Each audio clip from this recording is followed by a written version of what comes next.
Timnas Indonesia menang tipis 1-0 atas Vietnam di laga kedua grup D Piala Asia 2023. Hasil ini membuat skuad Garuda selangkah lagi menuju babak 16 besar.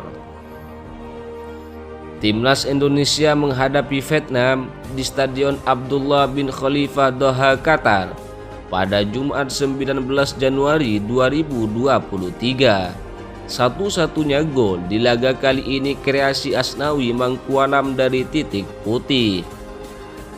Pada jalannya babak pertama, Timnas Indonesia langsung bermain menekan di menit-menit awal pertandingan. Kerjasama 1-2 antar pemain sempat membuka peluang untuk Rafael Struijk di lini pertahanan lawan.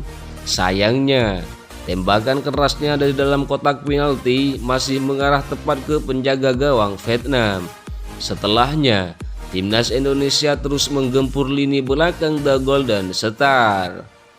Pratama Arhan dari sisi kanan lapangan juga ikut memberikan ancaman lewat umpan-umpan silang. Rafael Struijk kembali mendapatkan peluang emas usai menerima umpan dari Egy Maulana Fikri. Namun, tembakan flashing dari pemain ADO Den Haag itu masih melambung tipis dari master gawang lawan. Serangan demi serangan terus dilancarkan pasukan Sintayong. Sementara Vietnam cenderung bermain bertahan sambil sesekali melancarkan serangan balik. Peluang emas didapat Timnas Indonesia pada menit ke-37. Sandy Walsh nyari membawa Timnas Indonesia unggul atas Vietnam. Sayangnya, bola tandukan Sandy Walsh yang mengarah ke pojok kanan gawang masih bisa ditepis Philip Nguyen. Gol yang ditunggu-tunggu akhirnya tercipta di menit ke-43.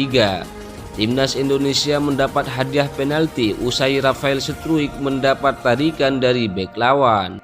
Asnawi Mangkualam yang maju sebagai eksekutor menjalankan tugasnya dengan tenang. Tembakan kerasnya gagal dibaca kiper Vietnam. Skor 1-0 bertahan sampai babak pertama selesai. Vietnam yang tertinggal bermain lebih agresif di babak kedua, namun lini pertahanan Timnas Indonesia masih cukup disiplin untuk menghalau gempuran serangan yang datang. Hernando Ari yang berada di bawah master gawang juga bermain sangat baik. Dia melakukan beberapa penyelamatan penting untuk menjaga gawangnya dari kebobolan. Hoki Caraka masuk menggantikan Rafael Struijk di babak kedua. Striker PSS Sleman itu langsung memberikan ancaman ke lini pertahanan Vietnam. Pada laga ini, Sintayong percaya diri dengan pemain yang dibawa ke pertandingan. Dia tidak memasukkan 3 striker, yakni Dimas Derajat, Ramadan Sananta, dan Dendi Sulistiawan.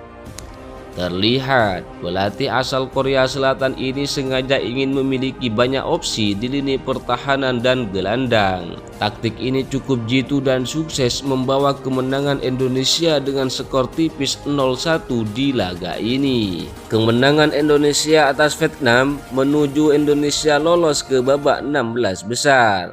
Kedua tim ini sama-sama kalah pada pertandingan pertama Piala Asia 2023. Vietnam ditaklukkan Jepang dengan skor 4-2, sementara itu Indonesia dikalahkan oleh Irak dengan skor 3-1.